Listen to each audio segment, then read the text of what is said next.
السلام عليكم ورحمة الله تعالى وبركاته. ودسنا رجوج عندنا شدنا نشوف سامتون دي تلفة ودسنا رجوج زاري بمكر برنامج مقابزاتشو سلا وشت مزجوجنا يتم من داتي دوشي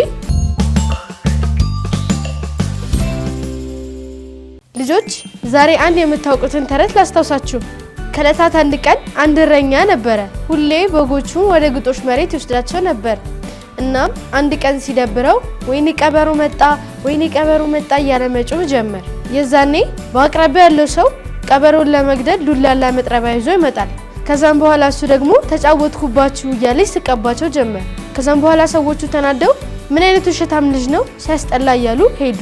ከዛም በኋላ ጨዋታው ስለተመቸው ለተወሰነ ቀን እንዲያረጋ ከቆየ በኋላ በእውነተኛው ቀበሮ ሲመጣ እሱ ደግሞ ወይኔ ቀበሮ መጣ እያለ ሲጮህ በአካባቢው ያሉ ሰዎች ይሄ ውሸታም እንደዚህማ ማን ያምናል?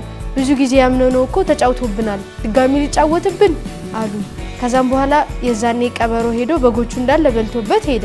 ከዛም በኋላ እሱ ደግሞ እያለቀሰ ወደ ቤቱ ሲመለስ ሰዎች ያገኙትና ምን ሆነህ ነው የምታለቅሰው ሲሉት እሱ ደግሞ በጎቼ እንዳለ ቀበሮ በላብኝ አለ።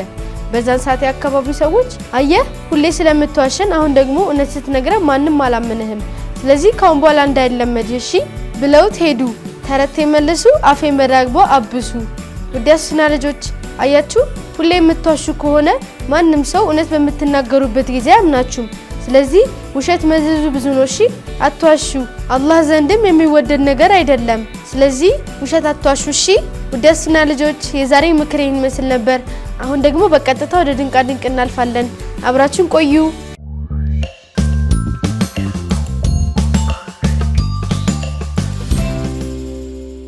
ልጆች የቤት እንስሳና የዱር እንስሳ ልዩነቱን ታውቃላችሁ?